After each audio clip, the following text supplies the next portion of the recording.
The Bengals absolutely destroy the Broncos in a very, very close game. We're extremely late to the show, but Yitz essentially said that if we don't record a podcast talking about it, then we're going to get eliminated from the playoffs because every time we made a podcast about the Bengals, we've remained in the race. And by the way, if we do, when we do make the playoffs, we're winning the Super Bowl, as we've already discussed. But let's just recap the Broncos game real quick. There was a field goal by the Broncos to start it off. T. Higgins, touchdown. Absolute. You know, I love T. Higgins, and I really hope that we actually re-sign that guy. He said that he'd take a pay cut, right? I'm not sure. You usually don't take a pay cut your first contract. Right. I will say though, they decided to play the game on Saturday, which really bothers me because we can't watch the first half. But when I watched the first half highlights, man, we should have won this outright. We should have won it a million times at the end. Yeah. But there's like 2 4th and goals, I think. Right. One, Jamar Chase dropped a touchdown. We'll get to it. And then there's a 4th and goal that Bro got sacked because, he just didn't notice the guy behind him. And then we make another field goal, bring it 10-3 Cincinnati. Then Corey Sullivan gets a touchdown from Bo Nix, 10-10. We're tied going into the fourth quarter, and then there's an insane touchdown. Insane touchdown by T. Higgins in the end zone where like he barely somehow he freaking caught that. It was insane.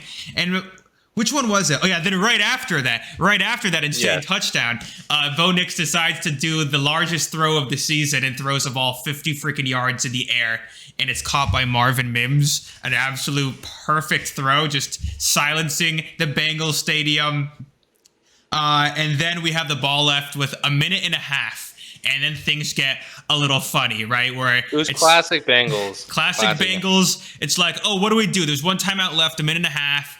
For first and goal, or maybe second and goal, whatever the hell. It was first and goal. Instead of kneeling the ball a few times and using, which I literally think, because I actually forgot you could do that. I feel like Zach Taylor, dead ass, forgot you could do that. He forgot that you could kneel. No, he did. He forgot that you could kneel the ball a few times. There's no other explanation.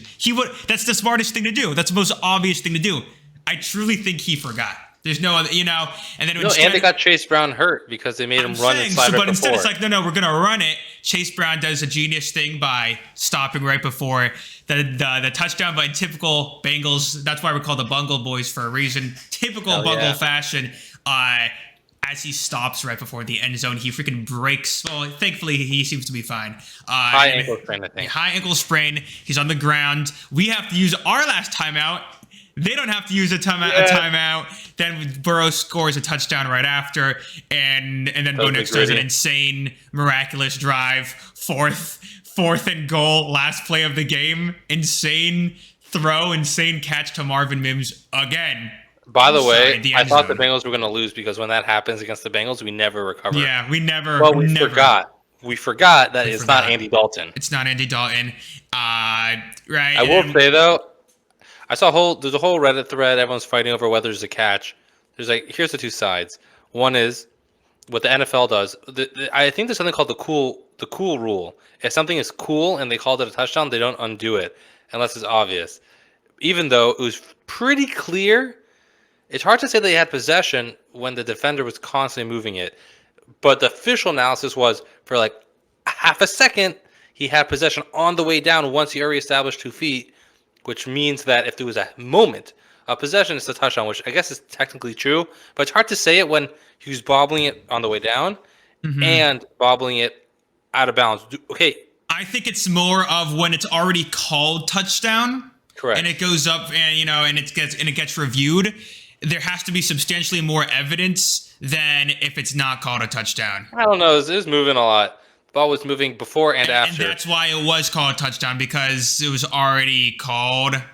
Correct. And whatever. But yeah, no, because if they were extra strict, it wouldn't have been a touchdown, because if it was against the Chiefs, it would not be a touchdown. There's a split second, right, that when they're going on the ball, while going on the ground, that Mike Hilton made the ball bobble while the dude's head was touching out of bounds. So technically, Yeah, I don't think it was a completion, but I knew they're gonna call it as a touchdown. Like I Correct. knew they're gonna give it. They're to not them. going to change a game for that. That's the thing. Yeah. They're not going to change a game. They're not gonna Unless change it's it the if it's Chiefs. not. If it's the Unless it's Chiefs, the Chiefs. then Yeah. they would have done it. But Then, I will say, mhm. I will say that I was, as much as I was annoyed, I was hoping they'd call it not a touchdown. My initial reaction, because I'm a little bit of a hater, and I've been a Bengals fan for way too long, meaning my whole life. Not a bandwagon, okay? All the bandwagon guys are back on the train, and I'm like, hey, We're not man. bandwagoning because we made a Bengals podcast in the middle of a losing season. Hell yeah. Yeah. No, I'm saying like other people are like, oh, the Bengals are great. It's like, no, no, no, no, no, no, no, no, no. You weren't here when we were 1-7, okay? You don't get to join us. Anyways, my point is that the Bengals should have not let that happen. The fact that they let that happen, I was like, no, you don't. You let him catch it at all? I think it's With just two one of defenders? those. It's just one of those things, man. Like 4th and 1 being chased out of bounds, 2 defenders on him. The defense has to block it. if you do a pass interference, right? They get one more play. I think. You add a second, and it's at the Yeah. 1 yard line. No, it just it means inexcusable. To me, it's inexcusable. It's 4th and 1. The game's Yeah. over. He chucks it up in that direction. As 2 defenders, you have to stop it. And if you don't stop it, now you're going to argue it's bobbled. I guess the argument's like, well, we tried bobbling. It's like, no, it should have been batted out the second it Jesse came Bates near would you not guys. have let that happen. Jesse Who? Bates I know. would not have let that happen, and we let him go. Point is, it goes into overtime. We miraculously win a coin toss, which we never do. Which we great. never do. And we bring it. What happened? We got stopped the first drive, right? We got stopped. We give it back to the Broncos. Oh, it's so freaking over, you know. And then they get stopped or they get picked. Which one was it? Did they get stopped or did they get picked? Sorry, been a few days. I know. I know there's a pick in the fourth quarter for Jermaine Frack. That was huge. That was insanely good. But point is, we get the ball back and we drive it down the field for a game-winning field goal. And by the way, when I'm seeing what's going on, I'm like, no, do not settle for that 25, 30-yard field goal. I know what's happening. I was going to put it on. Happen. I was going to put it on our chance. I was like, I do not want that. I don't want a game-winning field goal. It's just not. We don't have a kicker. We do not have a kicker. We cannot go for this field goal. And I'm watching it, and I'm like, I'm not even shocked. I'm like expecting it to miss. Yeah, no. Doinks. I'm like, too many times. Too many times. I don't expect to make a field goal anymore. I was like, oh, it's gonna doink. Oh, of course it did. Like I wasn't even disappointed. My initial reaction was like, all right, well, I was so prepared. I was so prepared. They have it back with like 3 minutes left and the opportunity to just end it on a tie. And our defense actually clutches up and also gets extremely lucky. There was that one pass that he did. Before. I will say that the announcer with the doink was awesome. He's like, doink! Yeah. He was awesome. Yeah, He was like, I hate it so much. You can't. I will say. He's a great announcer, Kevin Harlan. I will say you're not allowed to miss a 33-yard field goal. No. I would say that no. He can't. There's a reason that he was cut and signed by the Bengals, who already had like a just terrible kicker this year. Now we're missing McPherson all of a sudden. I don't even know who I'm missing. I actually don't know who I'd prefer right now. I'd prefer McPherson for the long ones, personally. Yes. And for postseason, because he always clutches up postseason. They have the ball back with 3 minutes remaining, and there's a third down that he chucks. Bo Nix chucks it and has his receiver wide open, but he overthrows him because he's not Joseph Lee Burrow. He's not Joe Burrow, so he overthrows a wide open defender, which could have literally iced the game, or almost iced the game. Because I don't know how many minutes, maybe 2.5 minutes. I'll get into it. Well, I thought you were going to get into it. If not, I will. On the fourth down, all they had to do is get a first down because they could have ran out the clock and tied the game, which would have put them in the playoffs. They could have just had a tie because the Bengals are out of timeouts at that point. If they would have gotten a first down, they could have just knelt it and tied the game, and they would have been in the playoffs. Yes. But if they went for it on fourth. If they made it, meaning instead of going for all the chuck, they kept like chucking it. Right. That long pass. Okay, he missed it. It was a good play. And the other one too, meaning it doesn't seem like they were thinking that all we have to do is get a first down. It seems like they were thinking we have to get a field goal because they should have schemed up a play to get an easy first down, and they wouldn't have to. They would have just kneeled it down, and they would have been in the playoffs because a tie would have kicked the Bengals out and every other team. and they missed it. That's I don't think people realize that's how big the stop was. It wasn't just a fourth down stop to get the ball back. It was a fourth down stop to end the tie. It wasn't a fourth down stop. It was third down now. It was third down. They missed it, Yeah, and then they punted it. Sorry. Correct. Yeah, Third they down. punted it away because, they probably tried running it the first time. We instantly stopped them. And then they're like, okay, we got to get some yards here, and it didn't end up working. I will say, before we finish the game, okay, I will say I'm starting to get really annoyed about how good the Bengals are because, come on. Freaking losing to the Patriots the first week. That's the difference. That's the difference. Burrow wasn't playing good either, but let's not forget. And we also do forget, by the way, that he was coming off like that hand injury, which and you could see him shaking it throughout the season. But let's just freaking remind all of those terrible analysts who said that he will never throw the same again, and all these talkers. It's stupid. He proved them all wrong. You don't know Joseph Lee Burrow. You don't know Joseph Lee Burrow. Point is, off the game. 2.5 minutes left. The Bengals get the punt. And did we return the punt for a significant amount of yardage? Pretty good. Yeah, it's a pretty good return. Yeah, and then Joe Burrow chucks it to Higgins on the sideline. He gets his feet in. Absolutely beautiful throw. If you see the analysis, it was absolutely beautiful because Joe Burrow, our king, saw that the defender was hip on hip. I saw someone analyze it. I think it was Dan Orlovsky. He was hip on hip. The whole game, Dan Orlovsky is the only dude that rides for the Bengals on those shows. He does. Although he was against the Bengals in the Super Bowl. Shannon Sharp hates the Bengals for some weird reason. But he rides with the Bengals, exactly. But so the whole game, the corners were basically refusing to let deep balls, which means they're always above their hips. They're always above. They're preventing them. But that play, if you look, the defender was even with T. Higgins, which means instantly, boom, Joe Burrow knew. He saw it. Joe Burrow was like, I'm throwing it directly there because T has freakishly long arms. Such long arms. And just bloop. He always just it. Look, saying like it's crazy. Like he holds it like this. It's funny, yeah, ridiculously. He's amazing. And then they throw it to T. Higgins like a play or two later for the touchdown for the win. It was the same idea. That was our first ever offensive touchdown in overtime ever. It's crazy. Ever. And you know what? The only other one was a pick six. A touchdown. It's in Bengals history. It's insane. Because every time when I saw a touchdown, I'm like, oh, we won on a touchdown. I'm like, I've never seen a touchdown. It's always been a field goal. Always been a field goal against the Chiefs. Would have been against the Ravens and the Seahawks Packers. When we went 8-0 again. Would have been against the Packers. Right. Would have been against the. I'm saying it's always went down to a field goal. Yeah. We don't know how to score a touchdown, but now we forget. They have Joseph Lee Burrow on our team. T. Higgins, 3 touchdowns. We need to sign him. And by the way, he also broke a record. Was it 8 games? His 8th game in a row, or 7th or 8th? Point is, it's a record of most games in a row with 250 yards and 3 touchdowns. Joe Burrow. That's insane. I think it's 8 now, 8 or 9. I'm pretty sure it's 8. I'm pretty sure it's 8. 8 games in a row with 250 yards and 3 touchdowns, plus his rushing touchdown. I mean, not an MVP because whatever. Are we gonna make the playoffs this week? Next week? That'd be crazy. Literally, we have a family event, and I'm like, I kind of want to watch the games though. This is the most important week of football in the entire year. You got the Broncos. Answer is yes. You got Broncos, yes, Chiefs. Because there's no reason we should be where we are. Yeah. If not where the script is in. Right? Everything's working out yet. The football gods know. It was like you need the Dolphins to lose twice, Colts to lose twice, Broncos to lose I'll tell you why.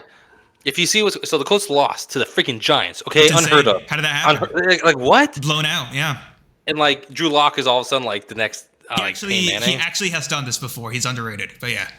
And then the Dolphins don't lose to the Browns because the Browns don't know how to play football. It was I'm so sorry for Browns fans because that's what it's like rooting for the Browns. Sucks. Anyways, Dolphins are playing the Jets, and the Dolphins I think are bringing a random QB from their practice squad to maybe start because Tua's injured. He's still injured. They're not even trying. They're going to be trying. I mean, they have to win. And Tua's injured, I get it, but it just seems like they've given up. And the Jets are mad. I think Aaron Rodgers will have a great game with Devonta Adams as one last hurrah. It's really just will Carson Wentz turn summon his yeah. inner almost MVP season where they went to the Super Bowl and they got injured? Like, will that come out, and will That's he the biggest question. bring the Broncos? The Broncos would be super motivated, but Andy Reid's a really good coach. If He'll we outcoach them. listen, he has nothing to you lose. want a 16-1 season, right? That's pretty cool. Correct. Everyone's like the Chiefs want to lose, so the Bengals are out. First of all, I don't think the Chiefs, as a football team, as Andy Reid, I think you have enough pride to say I'd rather be 16-1. You also don't want the Broncos in. They almost beat them because of from a blocked field goal, and they beat them last year. Yeah, I think you don't want to lose. You don't want to go into the playoff losing. Remember one year, maybe you're younger. The Jets were on. It's when the Jets made it to the AFC Championship game, and we were playing the Jets. We were playing the Jets the last game of the season, and if we lost that game, we would also play the Jets in the playoffs the next day. And we rested a lot of the starters, I think, and we lost, and we got crushed. The last game of the season, it didn't matter. Only if we won, we would have played somebody else. And I remember thinking, you go with that mentality, you're not winning the playoffs. If you go with the mentality of we're losing, then you have that mentality, and we got crushed the next game. And you can just feel it. You don't. If you lose the last game of the season, trying to go into a playoff high. It's true. Last year, the Browns with Joe Flacco, when they were playing great, they rest their starters. They got crushed by the Bengals. I don't know if you remember that. Jake Browning, we absolutely destroyed them in an unimportant game, and then they got blown out by the Texans. I'm telling you, it's the mindset. I think the Chiefs are and I tweeted this out on my Twitter. Go follow us at the Bungle Boys. Yeah. I said that if you are the Chiefs, you don't want the Bills to win. So if you put the Broncos in, it's very likely the Bills will beat the Broncos because the Bills are good against every team except for the Bengals. So you rather the Bengals in and beat the Bills for you, who is the second best team, not counting the Ravens. Whatever, I'm not going to argue over that. And then you play the Bengals and you already beat them, and you believe that their defense is not so great. Right. But the Bengals are like, we've been waiting for you. Don't give us a chance. Don't give us a chance. I don't think you want the Bills to have the Broncos because you assume they're going to win. So I think you let us. We don't want no Dolphins in there. Yeah. Bro, Carson Wentz and people were saying that the second string Chiefs team want to play well because they want to be in the playoffs. If you're a backup, you want to play well to prove that you can be in the playoffs and play there. And you're playing for money. And Carson Wentz is going to have a resurgence. And they have good coaching. And man, and we're going to beat the Steelers because we're mad. I was about to say, we got to beat the Steelers also, by the way. I know, everyone's forgetting that. We're forgetting about that. We got to beat the Steelers, man. It's I think we can. They're on their usual slump at the end of the season. Yes. Our defense is slightly better against, and I don't think their offense is as good this time. Yeah, and Joe Burrow could throw without looking, so it doesn't matter. Joe Burrow's doing better than ever. Yeah, I think the momentum's building at the right pace, and if we get in, so undeserved. It's not. If we get in where we're winning the Super Bowl, I said before the season started, Burrow is either getting a career-ending injury or Super Bowl MVP. There was no other option there. He's also a Pro Bowl along with Trey Hendrickson and Jamar Chase, which I'm pretty sure was exactly like that last year. And every damn year. Cam Taylor-Britt did not get Pro Bowl nods. He was not. He was my prediction for Pro Bowl, but he absolutely he's either on or off, and it's not even per game; it's per play. He just decides, when But I'm very excited, man. I'm nervous for this weekend. We play Saturday. The game's after Shabbos, so we can watch 8 o'clock. It's 8 p.m. You're right. So we'll be able to watch that, and then we're gonna pray the next day. I'm watching the Dolphins game with my friend also. They want to win because you're sorry, buddy. We planned Sunday. We're gonna have a bunch of screens because it's also, I believe, the Vikings-Lions game. 14-2 teams. That's gonna be insane. It's gonna be a fun weekend of football, and if the Bengals make it, we're winning the Super Bowl, and finally, and it'll be the greatest story of all time. I'll be so mad because then I'll have to care again. Those nerves, those playoff nerves that If we make it, I'm going to be stressed like hell for weeks to come. There goes my hair. It's just 1 month of stress yet, and then you're in the promised land, right? Yeah. We can't lose again yet, so I don't want to lose again. I don't want to see Joe Burrow in the Pro Bowl. Ugh, it's so depressing. He's not going to the Pro Bowl. He's not going to go there. No, I'm saying whenever the Bengals players, when Andy Dalton was playing, it was nice to see the players in the Pro Bowl because we knew we would never win the Super Bowl. Yeah. But now when I see Bengals Jamar Chase in the Pro Bowl, I'm like, what are you doing here, man? We got to be in the Super Bowl. I honestly, it's a different feeling, and it's really nice.